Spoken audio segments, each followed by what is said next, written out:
Greetings, my fellow YouTubers. I'm Dole, aka the Big D of Big D's Entertainment Rankings and Reviews, back again with another TV log. This time I bring to you She-Ra, Princess of Power, the original series from Filmation, premiering in syndication in 1985, just shortly right before its predecessor, He-Man the Masters of the Universe, came to an end.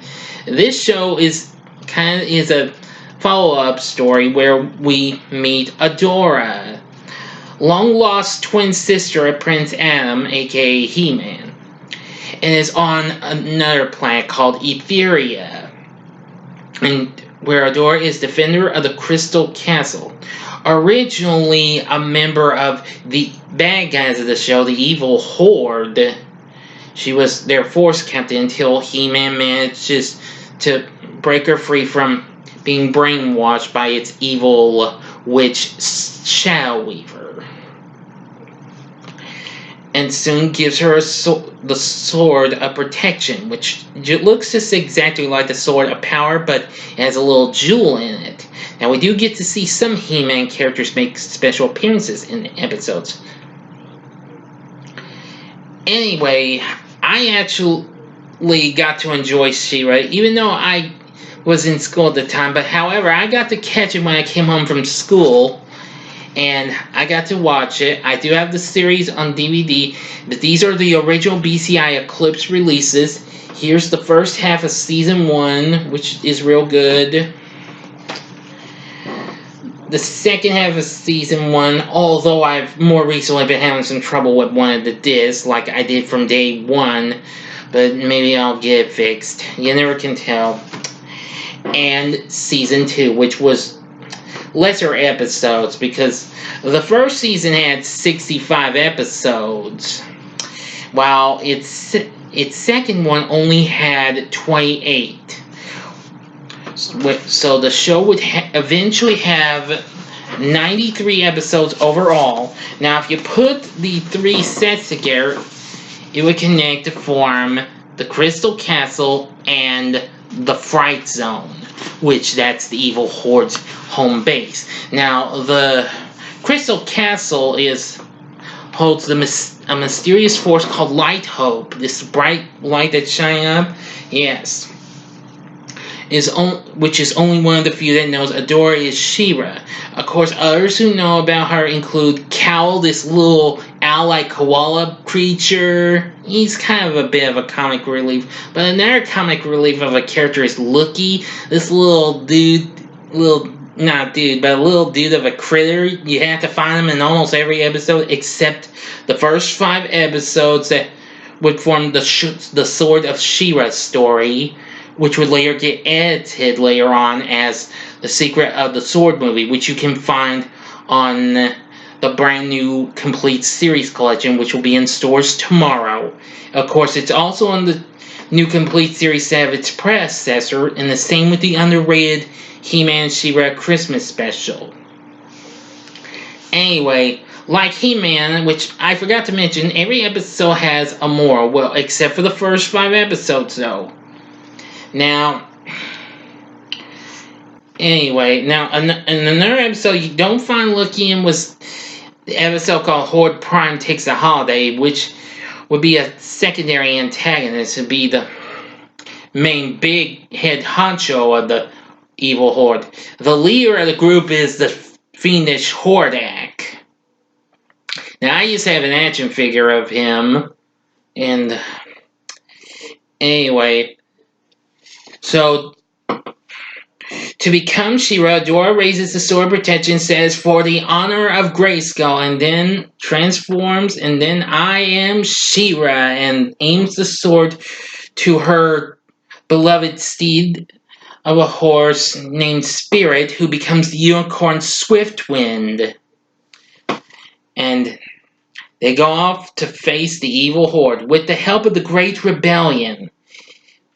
Of course, teamed up are Glimmer, the group's original leader before Adora finally came along, Bo, a heroic archer, Queen Angela, Glimmer's mother, who is absolutely amazing. Let's see, who else? We have Frosta, Castaspella, Mermista, oh, and many more. Oh yeah, and then there's the real Ultimate Comic Relief, not just Cal and Lookie. I forgot to mention, it was like Orko to He-Man, and that's Madame Raz. Sometimes her spells can backfire just like Orko's, which I also forgot to mention. But anyway, Hordak rules the evil horde, and his goal is to enslave the people of Etheria. Yeah, that was their job, and they believe the rebellion's the ones that bring evil to Etheria. Anyway, the rest of the horde includes the ferocious Grizzlord, the the felonious Catra, and of course the sinister Shadow Weaver, plus others, including Montana and let's see, Leech, and of course Hordak's little friend Imp, who really doesn't like any of the other members of the Horde. Especially Hordak. Well, Hordak, that don't mean he hates Hordak. He's good friends with Hordak, but he likes it when Hordak manages to get at one of his Horde members, especially Montana. Anyway, I absolutely love She-Ra. This came out in 1985, where that same year we actually got another chick tune, and that was Gem and the Holograms. Oh, I think I might be wrong, but I believe Rainbow Bright premiered the same year as well. I'm almost sure of it. But anyway, this was a great tune. I absolutely loved it. And it was great to relive this a few years back when I got this series. It's brought back great memories. And, well, like I said, I like it. I've seen about the first 3 episodes of the new series that came to Netflix last year, She-Ra and the Princesses of Power, which is produced by DreamWorks.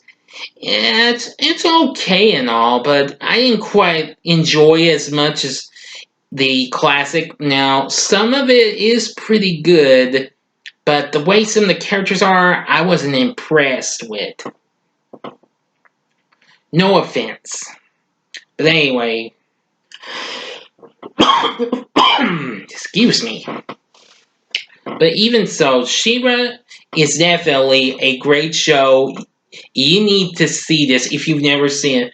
But if you've seen it back in your youth, or if you have seen it recently and like it, let me know what you thought about in the comments section. Like and subscribe to my channel. And again, if you don't have He-Man or She-Ra on DVD, I'd highly recommend you get either the brand new sets that are going to be in stores tomorrow. Anyway, I want to thank you again for watching. Until next time, I'm the Big D saying, see ya.